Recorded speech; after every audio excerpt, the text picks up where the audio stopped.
quest right now to try to find a Persian rug store that is not going out of business. I don't know. I am Ivan Decker. I am a professional comedian. They own the store, they open it, and then like day 2, they're like, everything's gotta go, we're shutting down.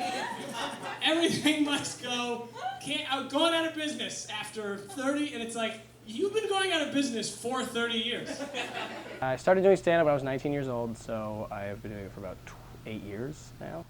You know, for somebody that hated homework in school, I didn't realize that stand-up is all homework. Nothing about it is, you know, you can do some writing on stage and some improvising, but it's mostly homework. Mostly writing at home, thinking about what you did last night, editing it, changing it, figuring it out. It's all homework. It's so embarrassing too. When you have to lift 15-pound weights at the gym, that's like the most embarrassing thing. They should just spray paint the 15-pound weights pink and hang streamers off the side. Like a little tiny girl's bicycle. You put a bell on there that I could ring. Ding ding, look over here everybody. It's the guy who doesn't commit to things. You're gonna see me today and then never again. I was always a fan of stand-up comedy. I loved it. I used to stay up late and I would watch the Comedy Network, any stand-up I could get my hands on. I just loved that sort of pure idea of laughing. I never thought I could do it until I just started keeping a notebook of ideas. And hearing guys like Jim Gaffigan or Jerry Seinfeld or Mitch Hedberg, where the ideas just seem to be coming from such simple things, that's kind of what inspired me to be able to try it for myself and write from there.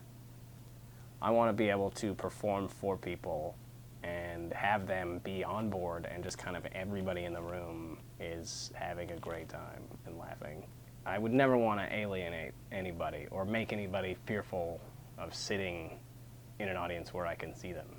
I'm just there to have a good time. We're going to talk about silly things. It's going to be hilarious. We're all going to laugh. We're on the same team, and it's great. So if you're a young comic that's just starting out, it's great. Like, that's what Vancouver, the scene is good for. It's really good if you need a lot of stage time to develop your voice or develop material, because you can get up on stage several times a night, every night of the week. And that's the strength of the scene here. There's not a ton of work here, but that's not what the Vancouver scene ever has really been about. I mean, there's been stretches of time where there was no comedy club here and the scene stayed really vibrant and healthy despite the fact that there was no work. I'd like to be able to live comfortably in a sort of a nicer place than, you know, somewhere with sirens every 5 seconds.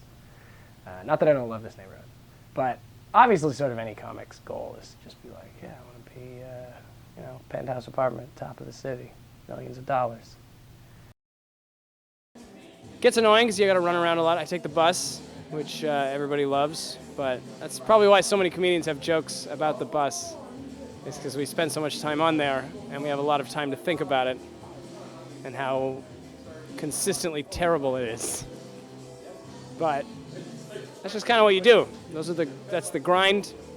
You have to come up with material, practice it as many times as you can on stage in front of people, and then hopefully eventually it becomes good. And if not, you get rid of it and you try to find something else.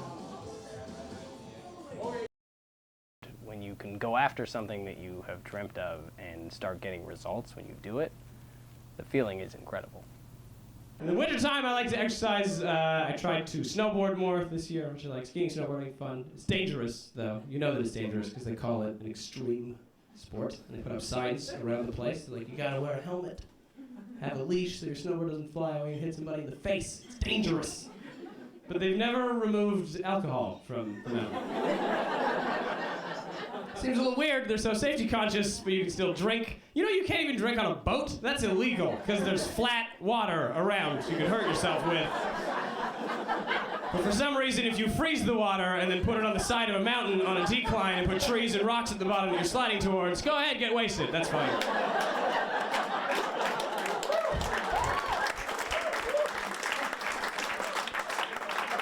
We'll even put a bar right at the top of the mountain, so you can get drunk with the most potential energy possible. So there's no other way down other than you, drunk, strapped to a piece of wood with zero friction. Safety first, though. Safety first.